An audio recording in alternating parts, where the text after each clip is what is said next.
quickly down to Houston. So that should be an interesting move as well. And that was just out this morning. So really good positive news out there in the marketplace. Of course, with everything else going on in the world, it's nice to be able to have a couple of positive sparks that are out there. I did want to introduce Ann Wilkerson from Labor IQ, who had a few words to say about her organization and her program. So Ann, please take it away. Thank you so much, David. Hi, everyone. I'm going to share my screen now here. I am really excited that my company, Labor IQ, is now a sponsor of DFWTRN. I know a lot of you were familiar with each other. Great to see some familiar faces and some new faces in the mix. And I agree with what Pam said in the chat. I miss getting together at Prestonwood Country Club, and hopefully we'll be able to do that late next year. In the meantime, I do want to introduce you guys to my company called ThinkWhy and our product Labor IQ. ThinkWhy is actually a startup here in the Dallas area. We are 2 years old, just over 2 years old. We turned 2 in September. And for the first year and a half, the leadership worked on the product. And then we launched Labor IQ in February. And we all know what happened after February. But despite that, our data platform has actually been helping talent acquisition teams and recruitment firms be able to make better decisions in relation to their workforce, be able to win and grow business throughout the chaos of 2020. So Labor IQ is a data platform that provides insights and recommendations on 3 key areas, actually.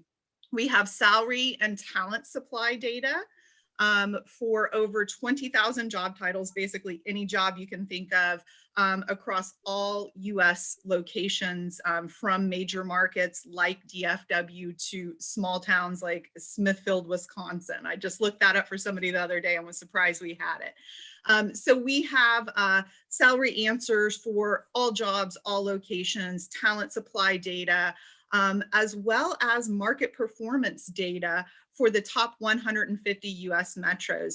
And David had shared some information, some positive information on DFW. And our data shows that DFW is actually the #1 strongest economy in the US. Austin is actually #2. So we do have a very strong economy here. And our data not only shows you current information, but we do have an economist who does forecast for the coming years, and DFW will continue to be a strong market in the coming years. So our focus with Labor IQ is helping you make better data-driven decisions. We support talent strategies from workforce planning and compensation budgeting and pay equity initiatives to proactive talent sourcing. We actually have a really great use case with a customer here in DFW. I don't know if any of you are familiar with the company Ameriflex, but their talent acquisition manager earlier this year was actually feeling the tightness of the DFW market for some of the positions that she was recruiting for. So she dug into Labor IQ, found some other markets where the talent that they need was, and she also saw along with that they could pay very competitively in those markets for that talent. So she took all this data to the hiring manager, got the buy-in from the hiring manager to be able to go outside of DFW for recruiting, was able to really target those markets and not only make the hires that she needed to right away, but build up a pipeline for the future hires that they had coming throughout the year. So great use case scenario that we'll send out to you. Lastly, 'tis the season for discounts, right? So we actually want to offer the DFW TRN community a discount on our Labor IQ product. If anyone would like to check out the product, my colleagues and I will certainly be reaching out to offer demos to you. We can show you data not only relevant to the DFW market, but relevant to you and your organization so that you can see how it could benefit your business. My email address is on the screen if you want to reach out to me directly. Otherwise, like I said, my colleagues and I will be reaching out to you guys with some additional information and an offer to show you our platform and data relevant to you. So thank you so much, David. Yeah, thank you. I appreciate that. Absolutely. And I believe we've got our next sponsor coming up here to say a few words. Michael Goldberg, go ahead and get a slide up here real quick for you as well. Yeah, no worries. Hey, everyone.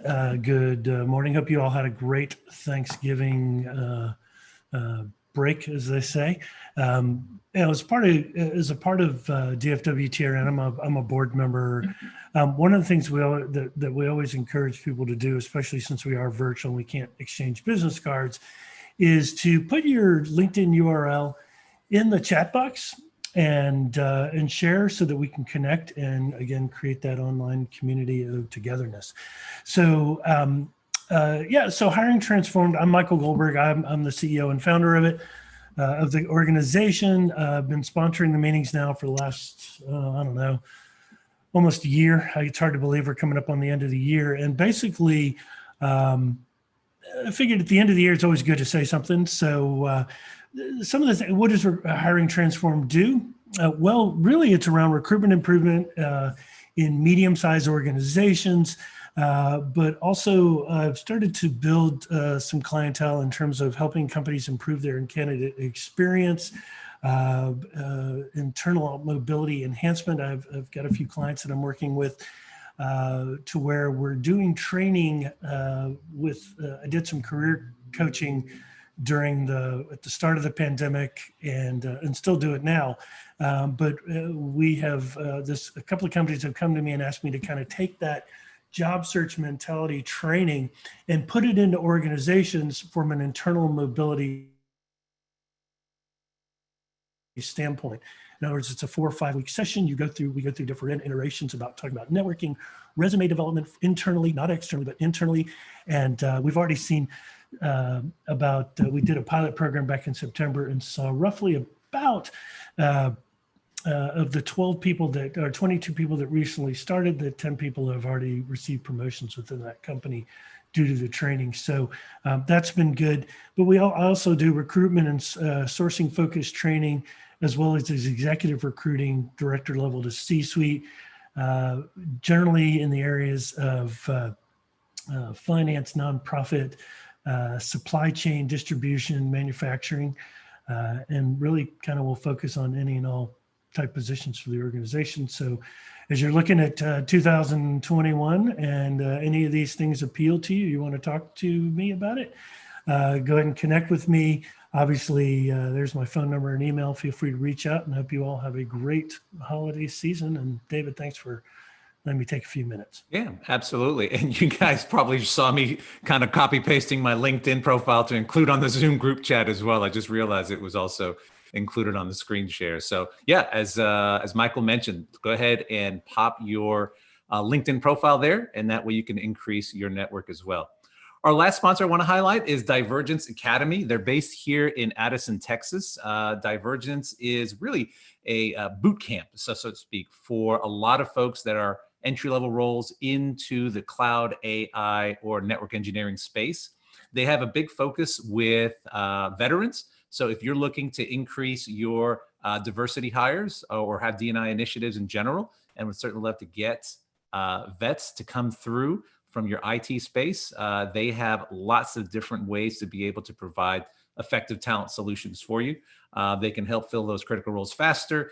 They usually are able to provide them in groups as well. So if you're working, let's say, in a call center environment or have a massive need on a project basis, they can certainly help you with those programs as well. Many of their graduates actually come through certified with CompTIA certifications in Net Plus, Cloud Plus, Security Plus, or A Plus as well. So I definitely want to make sure that everybody's aware of Divergence, a fantastic resource. There is no fee for any of the candidates that they're providing to you. Really, it's just they want to be a resource for anybody that's out there from the IT space. So contact information is there at the bottom, hello@divergence.one, or the phone number that's listed there as well. Okay, so now let's go ahead and officially welcome Mr. Jerry Crispin. I know he's been anxiously waiting to chat with us. So between myself, Michael Goldberg, and Jerry, I think we should have an interesting conversation to kind of go around. So Jerry, please, the floor is yours. Well, thank you. It's good to be here. And let me do a couple things. I want to tell you a couple things about myself so you understand where I'm coming from. This may be a little bit unusual in the sense that I want to have a conversation, not just with Michael, David, but with all of you. So I encourage you to control your mutes. And if you want to unmute yourself, interrupt me, that's fine. I'm good with that. I'd like to have a kind of an interesting and useful conversation around you. I'd like to learn a little bit more about some of the things that you might be into. I know a few of you here, and there are some things that I'm very passionate about, and I do think that we are at the precipice of a sea change in terms of some of the things that are happening, not just the COVID and some of the social issues that we faced into 2020, but I do think as a result of coming out of that, there are a couple other pieces that are going to set the stage for 2021, unlike anything we've seen before. And so I'm going to tell a little bit of a story about that, but then kind of open it up to whatever you want to talk about. I am passionate about some of the changes coming down, some of the issues that we've faced into COVID, some of the systemic bias issues that exist around there. And for those of you who know me, I've been a very long-term focus on candidate experience. I do believe that every stakeholder is really front and center now in terms of how their needs are being met or not being met. And I think most talent acquisition strategies are reorganizing around that balance of how we meet the needs of various stakeholders. And I do think that that's going to be a critical issue going forward for 2020, 2021 and beyond. So a couple things about me, for those of you who may not know me. I've been around for a while. Actually, I can claim legitimately that I've been involved in some part of recruiting or hiring in this industry for over 50 years. So I'm kind of old. I could have retired. I have way too much fun. My elevator speech would be that I nurture a community of talent acquisition leaders in some of the world's largest companies. It represents, Career Crossroads represents about 130 companies right now. Most of them are quite large and hire about 5,000 people or more. And the leadership teams typically are able to talk to each other. And basically, I built a platform that allows for that. It's a small company. Chris Hoyt, who used to be in the Dallas-Fort Worth area, working for PepsiCo, now runs Career Crossroads. Shannon Pritchett, who is in the Dallas-Fort Worth area, and was most recently a year ago with SourceCon. After 2 or 3 years, figured out that this might be the coolest next thing for her. So she's been with us for a year. And we have another person full-time, Barb Roos, who's been with me actually 20 years. Career Crossroads now is 25 years old. Started with selling or getting involved in looking at the future of recruiting in the 90s and started producing some books. I know that your not proposal, but your website showed a few of those books. I'm just going to warn you, don't buy them. They're overpriced on Amazon. And they're all, the last one was written in 2003. So that's not something I do anymore. Life is good in relation to that. So basically it's just a platform that's focused on that. But I'm also the founder of the Talent Board, which oversees the Candidate Experience Awards. So I'm heavily involved in that and was very active in supporting the new professional association, ATAP, which now is several years old as well. So I'm fascinated by what's going on. One other thing that I think might be useful to know about me is I view myself as a student, and that's basically it. I am curious, interested in learning on an ongoing basis. And as a demonstration of that, once every year, except for this year, because travel is not that easy. I went from 120,000 miles last year to 0 this year. But every year that I could, I took a delegation of senior HR leaders and senior TA leaders to another country to meet with the government, to meet with employers, to meet with university professors who were teaching human resources, and to meet with MBA students who are graduating to engage them. Because I'm fascinated by how culture impacts what we do. And there's no better way to step outside of your box than to go to places like Singapore, Eastern Europe, Japan.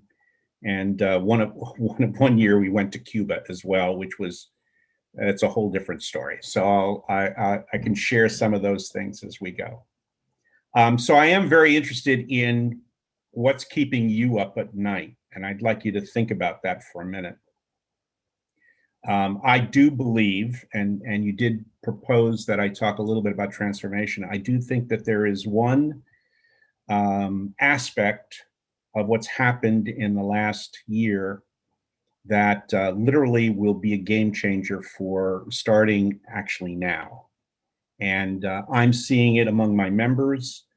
The leaders of talent acquisition are starting to become very interested in this particular issue, and they want to get in front of it.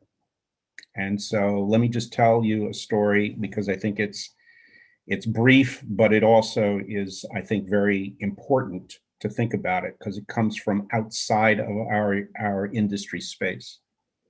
And essentially, it starts about a year ago. 26 institutional investors, companies like Fidelity, et cetera, that collectively on the aggregate invest $3 trillion, decided to come together and go take a hit to meet with the SEC and push them on a couple issues. And essentially what they did is they basically said that the world has shifted significantly, and the SEC requires that every public company supply on a quarterly and in their annual report certain specific, and there's actually 12 measures for financial reporting, but only one human capital measure. And that one human capital measure is, how many employees do you have? And I'm not so sure that that means anything, and neither did they. And they said the world is shifted to a service kind of economy, and increasingly human capital is the key asset. In fact, it's probably 90% of the value asset of the corporation. And so we're increasingly under the gun to try to figure out how to structure our investments. And the people who give us money are increasingly suing corporations who make false claims about their human capital. They're increasingly saying that we want to invest in companies that are doing things to make life safer for their employees, make life more engaging for their employees, make life fairer for the people that they hire and fair for the people that work there. And so when you think about this institutional investor group talking to the SEC, that's a lot of money. And that started things. And obviously this year with COVID, with some of the social unrest and Black Lives Matter movement, their trigger was August 26, a meeting of the SEC in which they basically said that they are issuing new requirements. This was August 26th for quarterly and financial disclosures in 2021 and annual reports for 2020. And they have not only issued that they were going to do it, but they announced that they did it. And I think about 2 or 3 weeks ago, it suddenly became aware, people became aware because it became effective November 9th, 2020. So every company that submits on November 30th their quarterly financials now has a new set of requirements to describe in depth how human capital matters in their organization and how they're measuring it. And this is going to be really interesting because it's got the force of law. The SEC can bring suit, not only bring suit, but they can put people into jail, in effect, and create criminal cases if people who lie about their financials and now who lie about their human capital claims, which is going to be really, really interesting, in my opinion.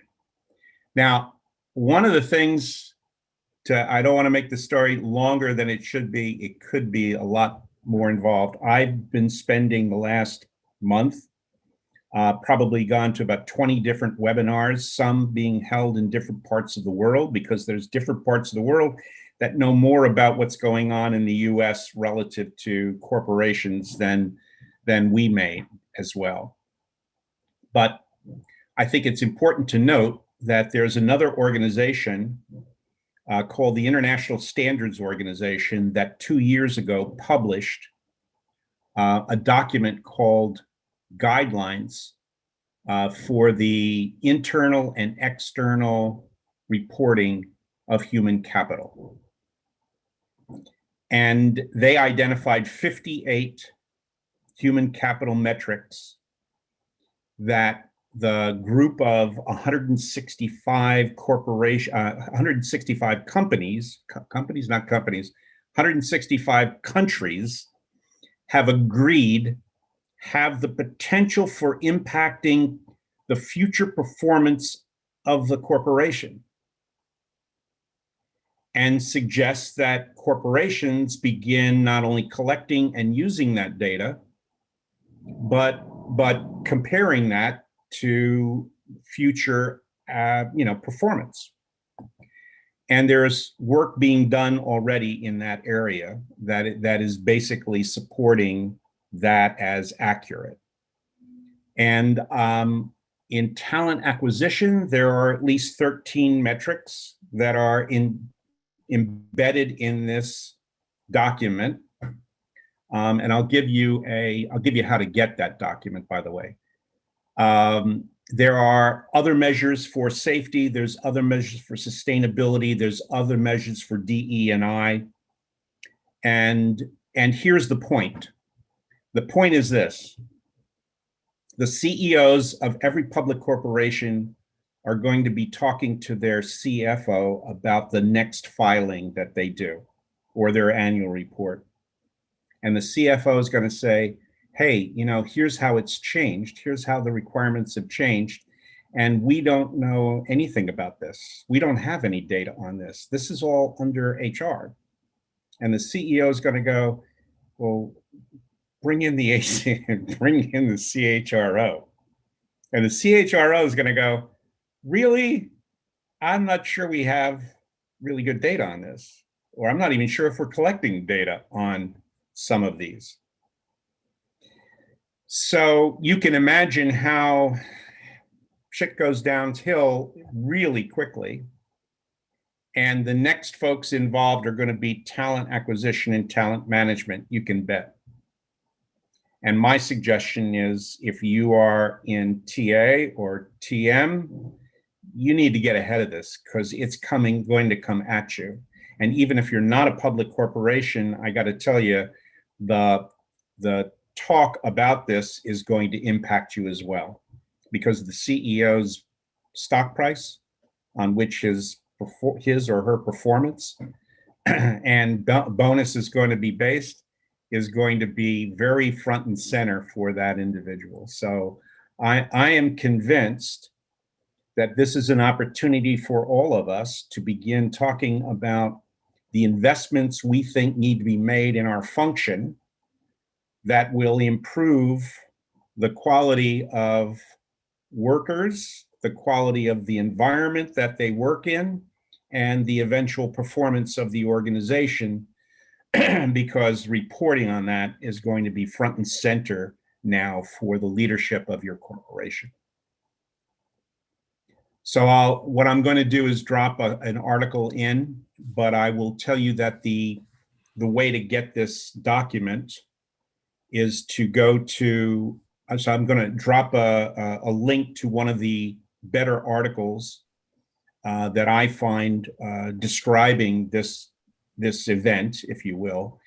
And then the way to get the document that I think everybody should be paying attention to is it's called ISO 30414.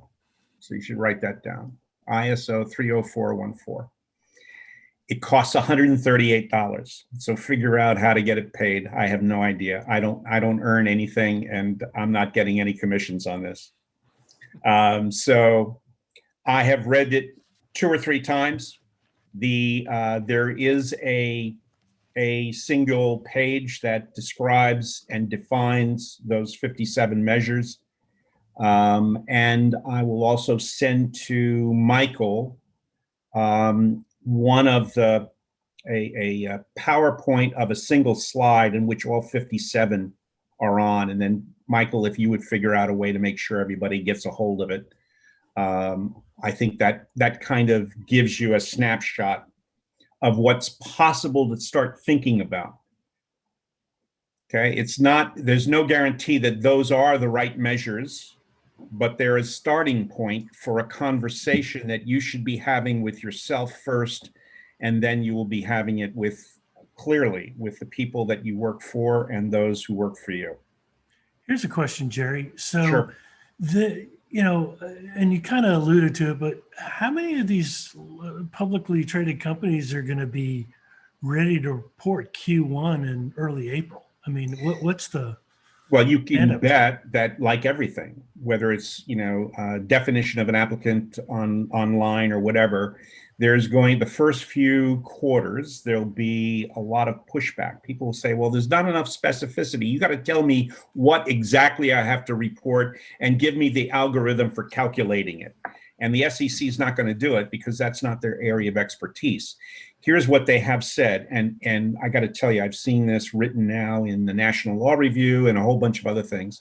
There is a shift, and the SEC has specifically said, if you do not believe that people matter in your company, you can state that fact and not supply anything. Okay. But if you think people do matter in relation to the success of your organization, then you need to describe the principles on which you are operating and the specific ways in which you are measuring it, and then you have to deliver on those measures. So if you survey your employees, as an example, on their engagement scores, the result of that has to be disclosed to the investor group, just as you would disclose how much you sold and what your costs were that you subtracted out of that, and how much research money you spent. This is a big deal, and you can't lie on that. You're going to have to disclose that, and actually your employees may find out for the first time what's been happening in terms of changes in engagement scores of your organization, if that's one of the measures that you use. But there's also the diversity of your leadership. There may be the diversity of different aspects of parts of your organization that are underrepresented. You're not reporting it to the EEOC and putting it in a, in 5-point type somewhere in the back of your career site. This is now going to be in front of people who are impacting your stock price. So to me, this is a sea change in how we look at what our organization is and whether or not that organization long term is worthwhile investing in. And it's not just from the financial side. Does that help a little bit? Yeah, definitely. Thank you. And I have to tell you, you're going to be shocked at some of the metrics that the ISO has come up with. But some of them are pretty obvious. There are some companies where what you do, the safety of your employee is paramount. And so obviously that may be a human capital metric that becomes more important. How many people died in your company this year, kind of thing. So there is a range here, and it's not just what we think from a TA point of view, but this is now going to be much more accessible from a transparency point of view to investors, which is going to be important for your CEO. But you know what? Long term, this is important for your candidates and why they should or might start thinking about why they should be working for you or not. And they're going to have access. They're going to be able to access that. How much money you spend on developing your employees will be in front of everyone. Think about that for a second. And how that changes over time. So I'm doing a webinar for my members with a PhD who does something called human capital ROI calculations within various industries and companies, and she's showing that it is fully predictive to about 40 to 50%, which is a big amount of the future performance of a company within 6 months to a year. And given that kind of data being available, you can bet it's going to impact how people deal with stock. Now, I got to tell you, this is probably going to be years in the making, but my opinion is if you're involved in talent acquisition, human resources, you've got a whole new set of tools with which to elevate the function and the profession.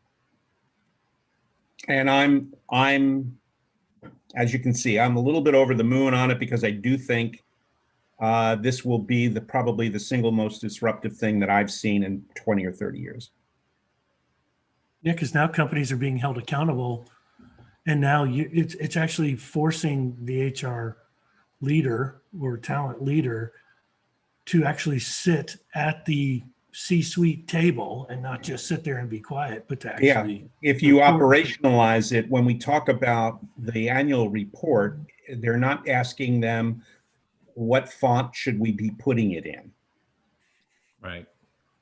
Well, and that's a big change. Jerry, this is David. I'm looking at kind of some of the recommendations as well. And, one of them that's out there is the attraction, just the time to fill, right? Very simple one, and I know for many companies, I've worked at publicly traded and private firms as well. That is a number that is constantly argued, right? And that metric is hardly ever perfect. You have a number, but it may not be the right number. So, even the word time to fill, comparing it apples to apples, let's say, still won't be right because let's say a Toyota might not be the same for something else. David, let me make it even worse for you. There were two pieces. The one was time to fill in general for your openings, and the other was time to fill critical positions. So here you have to then define critical positions and state them. So what the SEC said is we don't care what your definition is, as long as you state what your definition is that you are using to manage your business. So if you decide that time to fill engineers is 8 months on average, they're okay with it as long as you state here's what our time to fill is against the 8-month definition of what is good for us. Right. Now, my sense of it is the biggest thing that you have to do within a company is decide what your definition is and agree on it, and get this, not only you, but the CFO and the CEO to deal with that. And then if the definition you use and the measure of that is getting further and further apart, it's going to impact potentially what's going on in your stock price, potentially. And then you're going to say or you're going to be asked by the CFO or the CEO, certainly your boss, what do we need to invest to reduce that time to fill to something that will be attractive to investors, as what, and make it real and execute on it. Does that make sense? Because now you're dealing with the context of your business, not the context of whether or not HP calculates time to fill different than Hilton, and what that really means for two different kinds of companies, two different kinds of industries, many different kinds of jobs.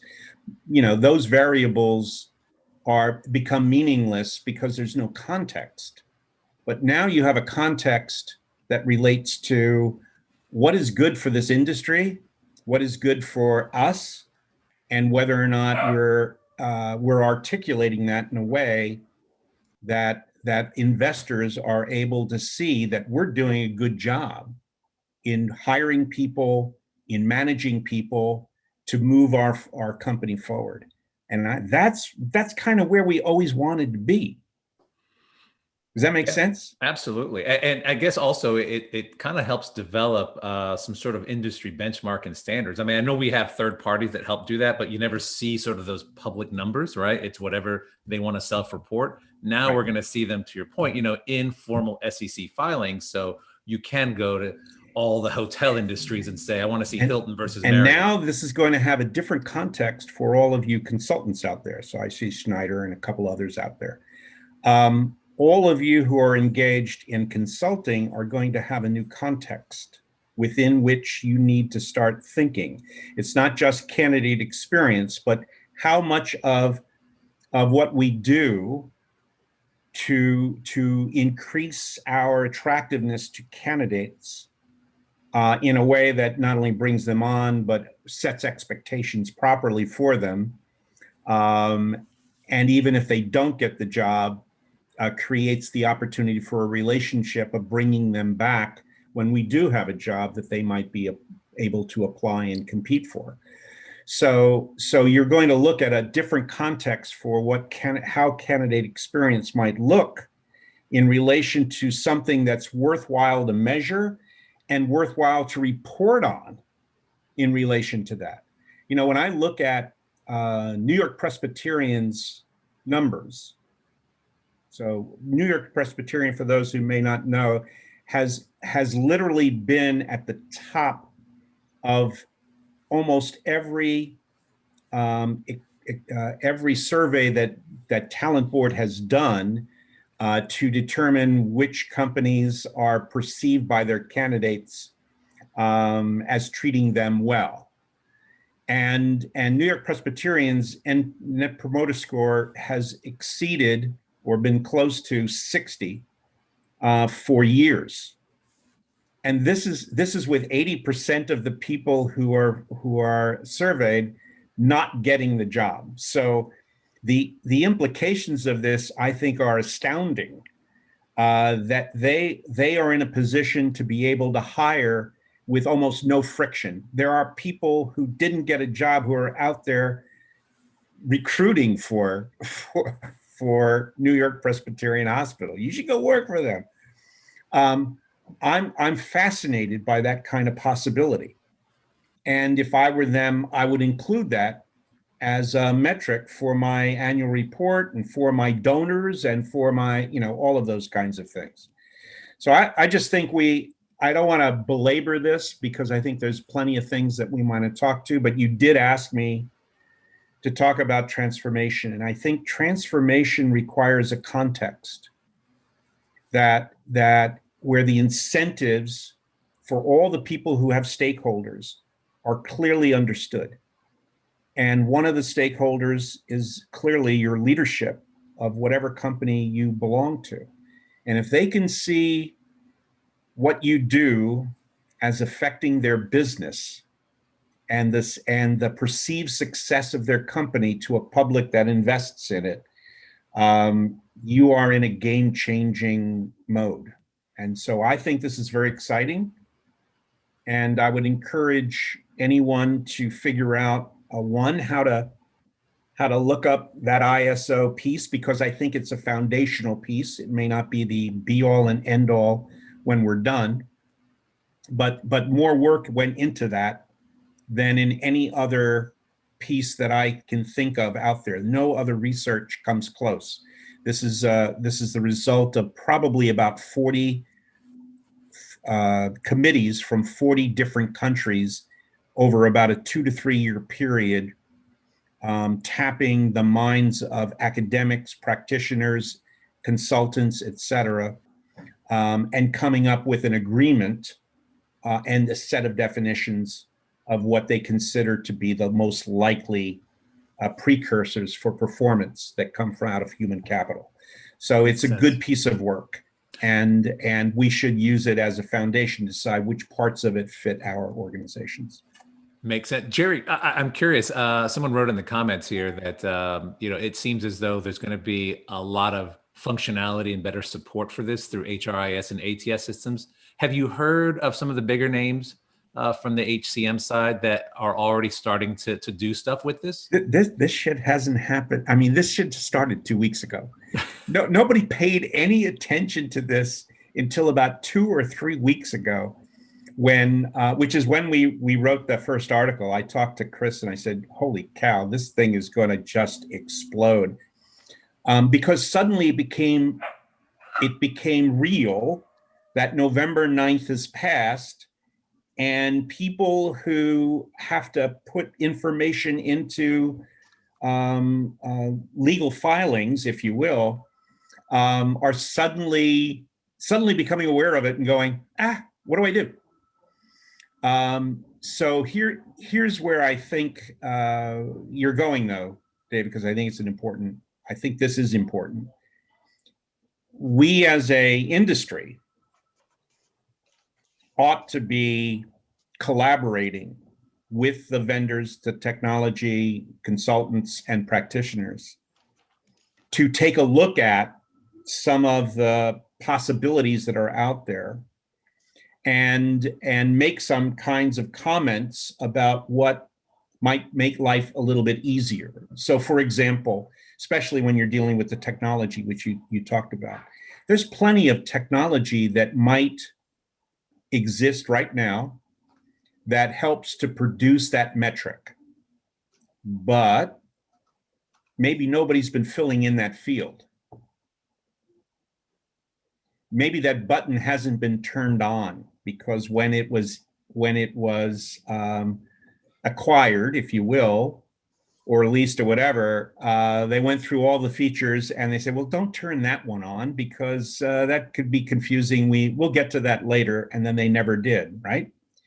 So the issue is when we describe what we want to do, and each company will have to do that in the end independently. I think they should do it to some degree collaboratively.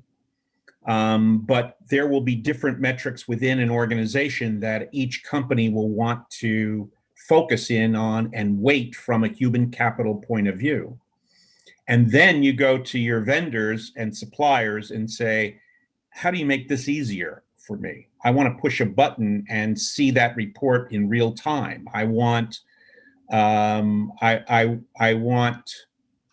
do more to satisfy the needs that we're going to have for these filings, and I don't want to have to hire a bunch of people to run around and look in different databases and try to do the analytics on some ridiculous spreadsheet. So show me how you can put this together. a little bit better. And we may have to change policies. Let me give you an example. Let's assume you really want to ramp up from a D&I point of view, and yet you require your recruiters to put together a slate that's diverse. But because of a variety of things, you've set the standard as okay, so I want a slate of 5 people, 2 are diverse. And they should be diverse this way, or any number of these ways, as opposed to pushing a button and seeing for that open rec just how underrepresented that job or that job family actually is, and in what ways. And perhaps at one extreme, you might want to be more have a more diverse slate, and in other cases, you're not as concerned about the diversity of the slate because the group is already extremely diverse. How many systems operate to give you that data, and how many recruiters are allowed to see that data? And I got to tell you, I think it's a conversation for a lot of companies because they're not supplying it. And when I have 100 people apply, what systems and tools am I applying or allowing recruiters to use to infer and or see the diversity of the pool of qualified talent that I've put together? And if I create 40% diverse slates 100 different times, can I push a button and see how aligned the hiring manager's decisions were to the slates that I've produced? Hey, Jerry, I have a question. Sure. As we talk about, oops, Siri thought about that too, a second. As we look at economics, business, what's your opinion on the Great Reset? And how does that impact what we do, especially when we talk about human capital and all the conversation that's starting in that area? Well, tell me what you mean by Great Reset. Well, the whole concept about capitalism and where that all fits in the world economy, and really thinking through the world economic process. Well, our society is not going to be easily pushed to a Great Reset beyond, I mean, first of all, the issues around financial have been, I mean, we're a society that's really focused on individualism. We're focused in on financial results. And what's going to happen with the SEC, though, is that you're going to see money move, not just for financials, but for, let's say, impacting sustainability. Let's say that becomes a human capital metric of a given corporation. It's on the basis of that you'll get the reset. That's pretty much it. It's not going to, I think, come as a result of agreements in our government. Our government, honestly, we are a society that's very, very diverse, and we're going to argue this shit forever. On the other hand, when you look at this globally, if you look at India, for example, in India, no external corporation can operate in India without taking a percentage of their profits and giving that to India to fix something. And it might be parity with women. It may be developing educational programs for women. It may be in improving water quality. It may be whatever. So when Microsoft makes money, spends money in India, a portion of all the money that goes out there or comes in from them has to go back to India because the society decided that that's what is important for businesses to be able to do in addition to making money. And if you look at different parts of the world, there are different non-financial requirements that governments say you must support.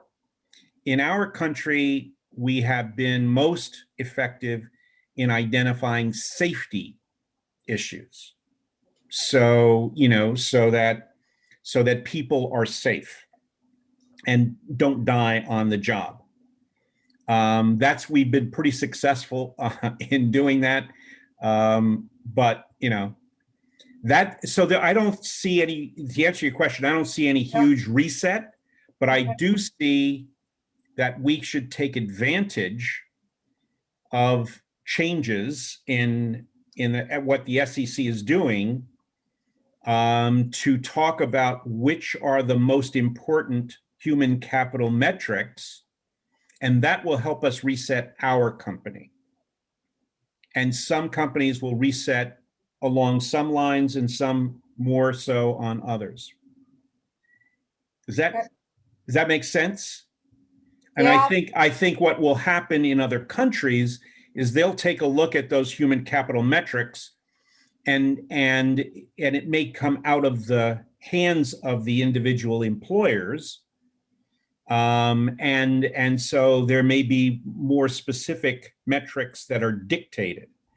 And potentially there'll be lobbying in our country too by different groups to focus in on some of those human capital metrics versus others. One of the ones that I'm most impressed with, though, is the calculation of human capital ROI, which is one of the metrics. But I think it's an amalgam of measuring all of the money you spend as a company on people issues. So everything around retention, development, safety, et cetera, adding that all up, and then looking at that as a percentage of investment per employee. And then looking at whether or not increasing or reducing that investment actually impacts financial measures like EBITDA. And I see what I've been learning over the last month or two is that there's efforts in that direction, and they're showing some strong capabilities. So that would be interesting. But what that means is all of us here on this phone call, and many more of us, are going to have to start looking at a context that we haven't in the past, and either helping our clients to do so, or doing it ourselves if we have the resources and the capacity to do that. And Jerry, real quick, I know we're talking specifically about public companies, but a lot of people on this call today, and some of our viewers that are going to watch afterwards, and members of DFWTRN, come from smaller companies or private companies. So what would you say to those folks, as far as, be aware of, or FYI for them, since technically they're not having to report any of this stuff right now?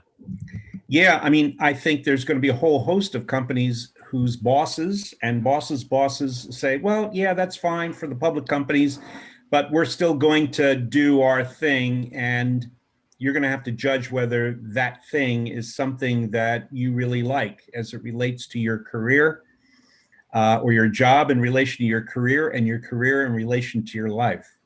I'm a fan of the fact that if you're not making a contribution, around you to change and improve the lives of people, then what the hell are you doing? You're in the wrong job. Go find another job. And that's, I know it's, you need to know that we have the capacity to change the lives of huge numbers of people, and we do. And the last thing you want to do is to bring people into an organization that doesn't treat them well. If you need it to put food on the table, God bless, you need to do it. But as soon as you can figure out how to get to a company that can do more than that, I think you need to do that too. You owe it to yourself.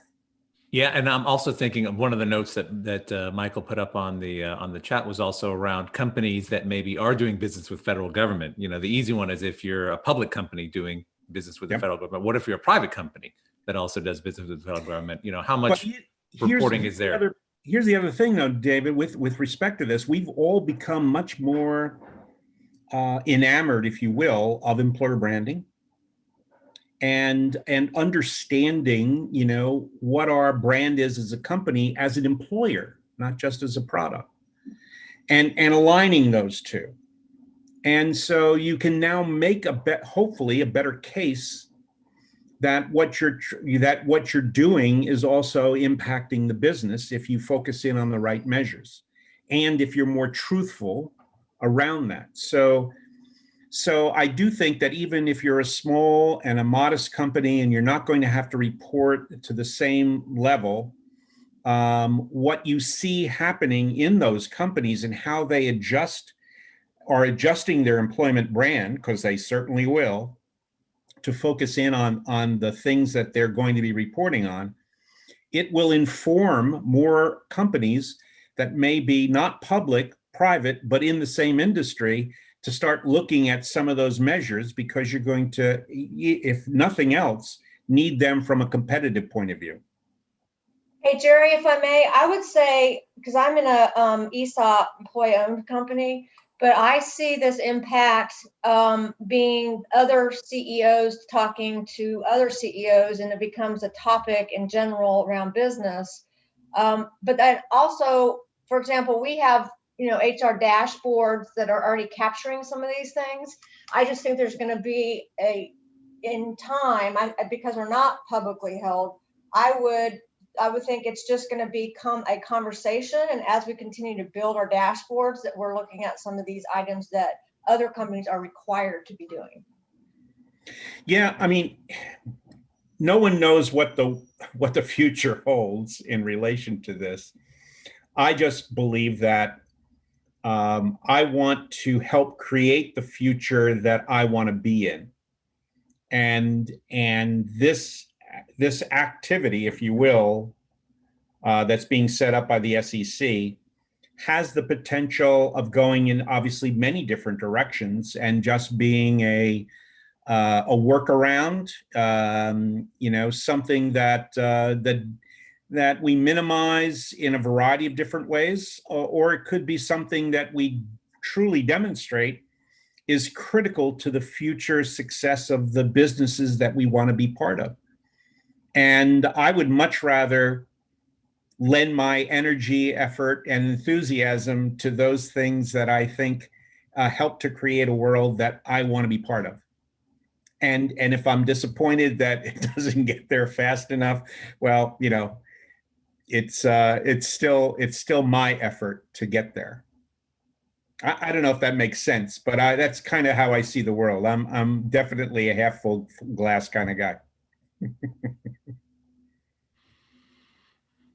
Yeah, Jerry, you mentioned before diversity, and I know some of the measures coming out include, diversity metrics from multiple angles: age, gender, ethnicity.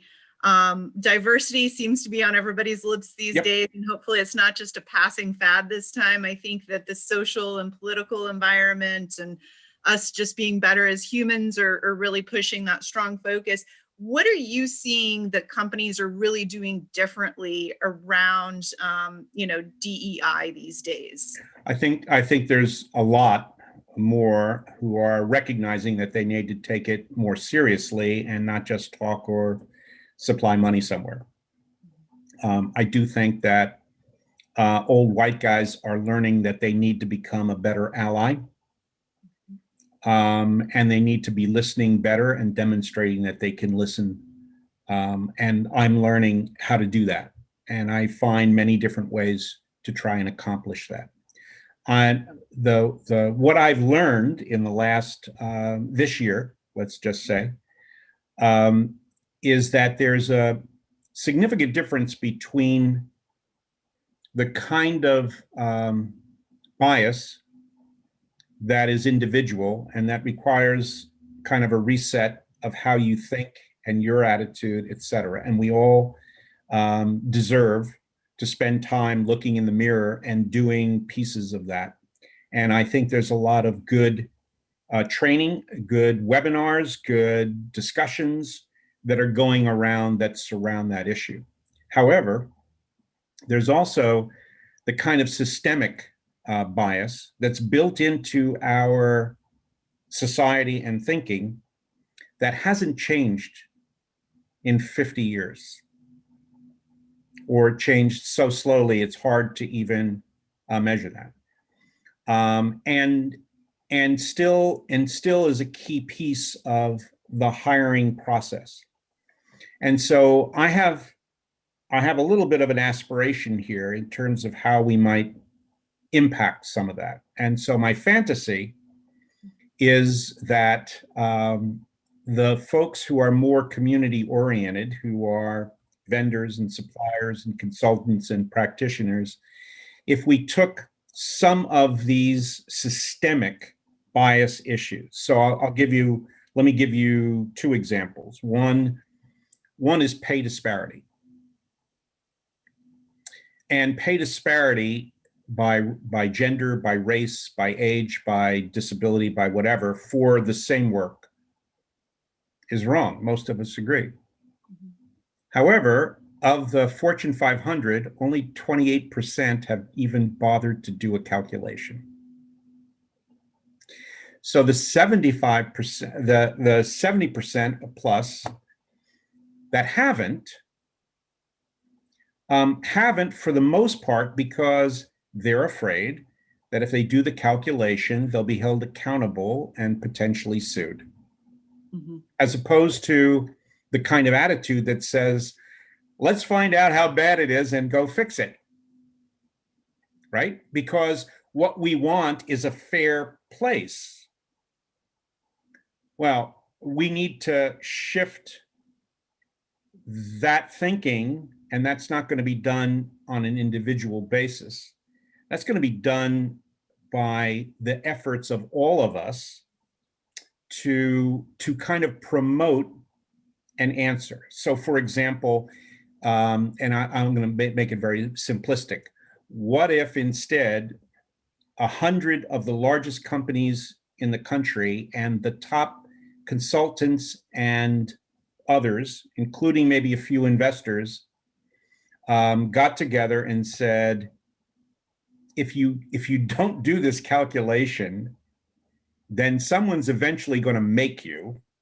Mm-hmm. And if you want to avoid that, then you should figure out how to defend an algorithm that makes sense for you in terms of determining in your organization what the disparity might be, and then work on a plan to eliminate it.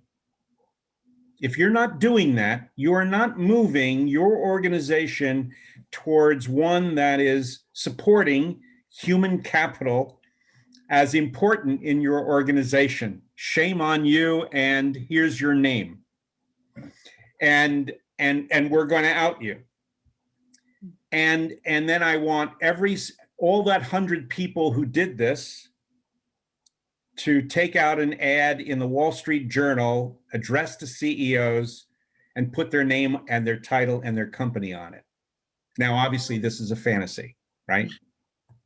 But not as much as you might think, because I will figure out some way to get part of that done. It's a doable fantasy. I mean, right. It is, but it's not going to be easy. So here's my point. If we had 8 or 9 of these things and we did it, you'd start seeing a different kind of conversation going on, and people, there would be a peer pressure to be able to accomplish that. And then I think you start moving slightly the kind of systemic stuff that's in there.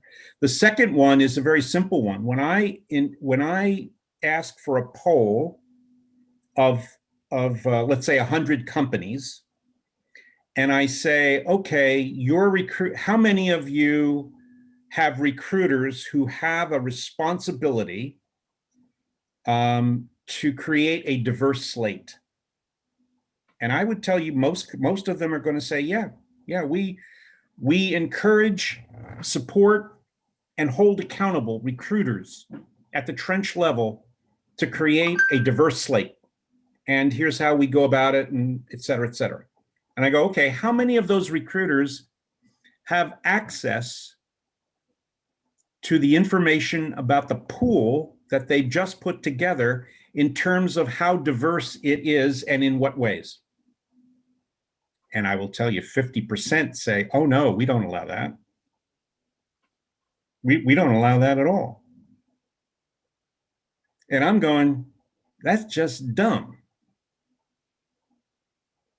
And obviously they don't want to allow it because their lawyers have told them that that puts them in a difficult position if a recruiter screws up.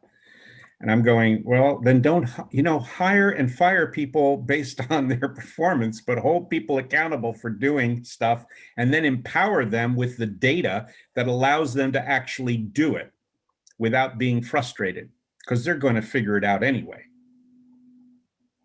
There's very few, if nothing else, they'll go to a SourceCon meeting in which you'll figure out how to infer various kinds of diversity within the pool that you have, and you're just going to be pissed off that you spent an extra 20 minutes figuring this out for each of the various openings that you're at. Now, give me a break.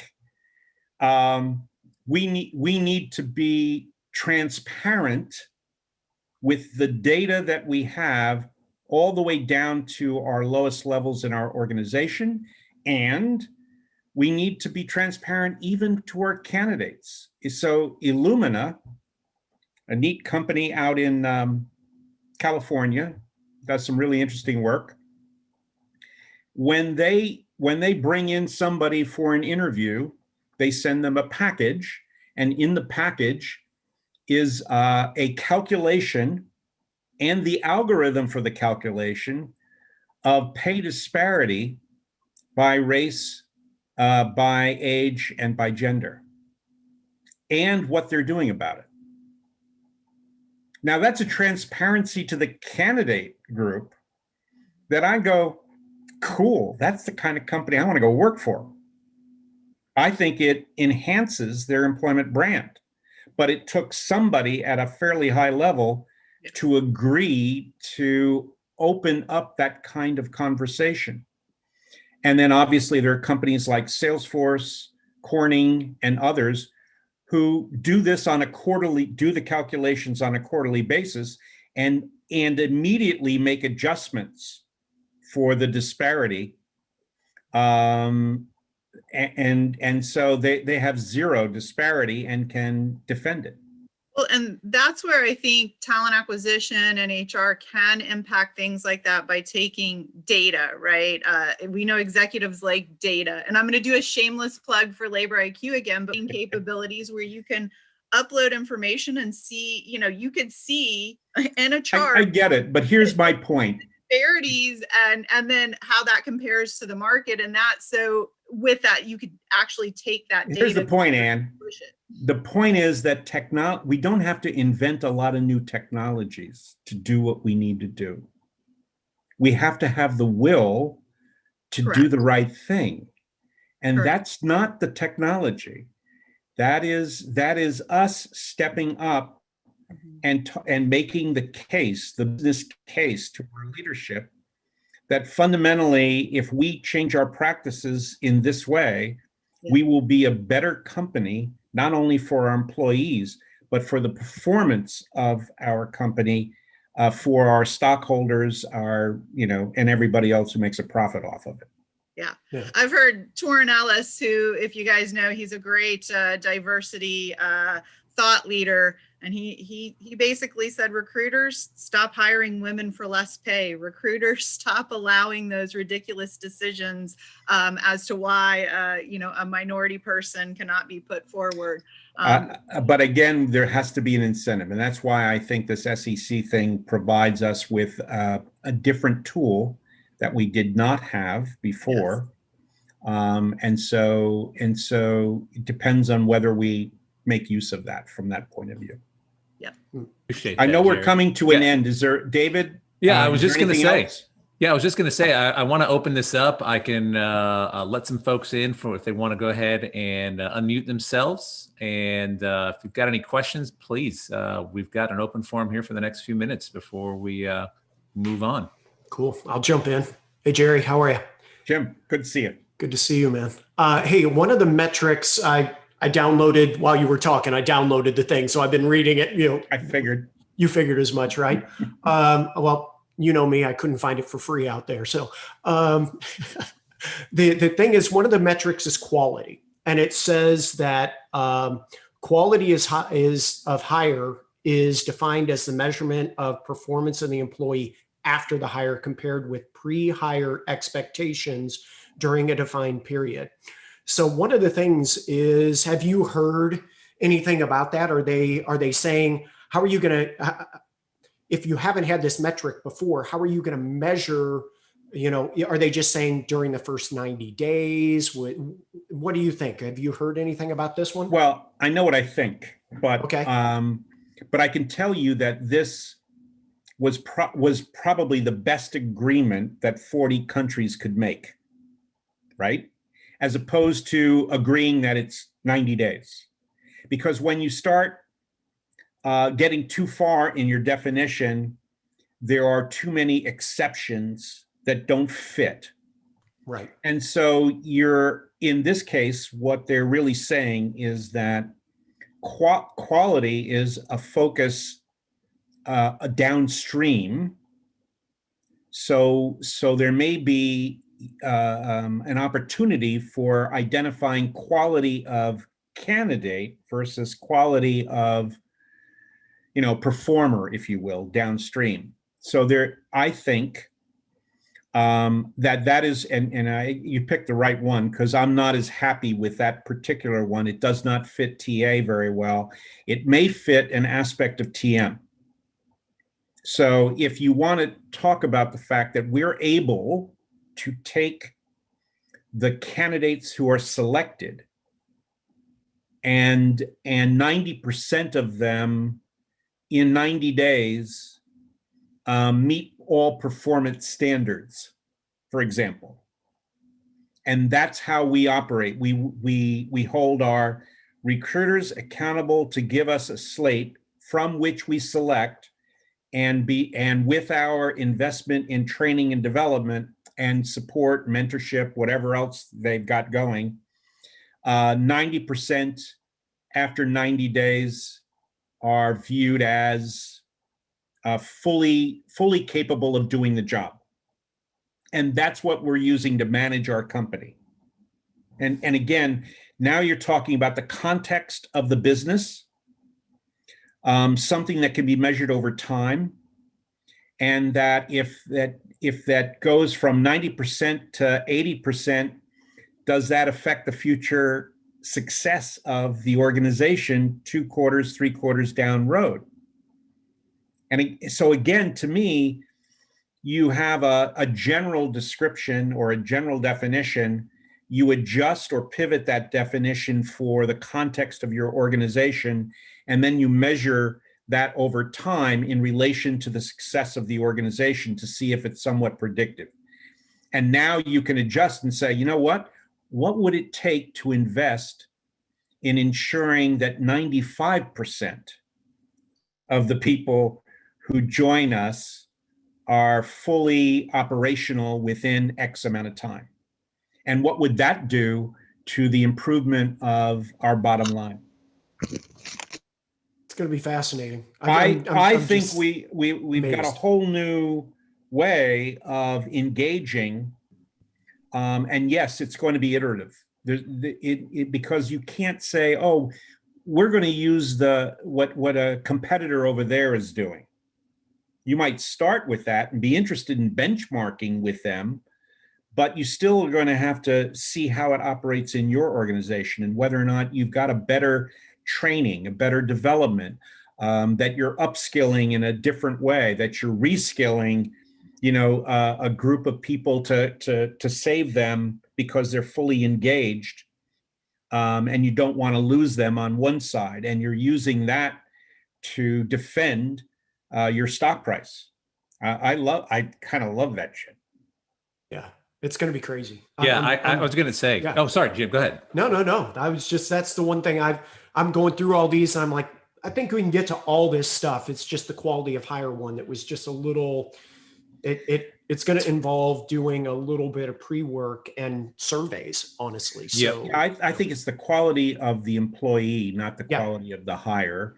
Yeah. The hire has the potential, and that's what you're right. And that requires maybe a slightly different measure. It's a starting point for a conversation. Yeah. It's fantastic, Jerry. This has been, I mean, I think for a lot of us, certainly for me, Jim, sounds like you and a lot of other people, this has been a great topic and an eye opener for sure. Like you said, 3-4 weeks ago, most people didn't even know about this. I think up until an hour and a half ago, I didn't know about this. So this has really been super helpful. Jerry, if anybody wants to get a hold of you or reach out to you or have any separate questions, what's the best way they could do that? Well, my first name's spelled with a G, so Gerry, Crispin. Schneider can help you with the Boolean part of it. No, I'm just kidding. If you Google me, you'll find me. If you link to me on LinkedIn and say, you were here, I'm fine with that. I link to most folks, but not all these days, because I have some crazies. But indicate that you were part of this. And if you want to engage me further, I'm always open for a virtual coffee or a virtual wine, as it might be. So life is good. It's fun. Fantastic. We appreciate that, Jerry. Thanks for taking the time over here with us as well. My pleasure. I want to mention also before we go, we do have a drawing that we typically do on site when we're sort of doing our real ones. So we're going to do a virtual drawing this time. And I'll pass this over to Doug, who's got some announcements there. Yes, thank you. I've got 5 winners here, so I'm excited. We will be extending an individual membership with DFWTRN, and that will allow you to special events, to discounted luncheons when we finally get back to those, which we anticipate at the sometime next year, soon. But I would like to sit there and say congratulations to Keith Nemeth, Nicole Doyle, Pam Parker, Robert Wilson, and AJ Johnson. You'll be receiving an email, and your information in our website will be updated to a member, so you get member class benefits within their organization. So again, thank you guys. I appreciate it, and we appreciate you coming out today. Yeah, thank you all so much. I know we had a nice big attendance. Folks kind of seem to trickle out, but in case you want to watch this, we do have this recorded on YouTube, and you can follow us along on LinkedIn as well.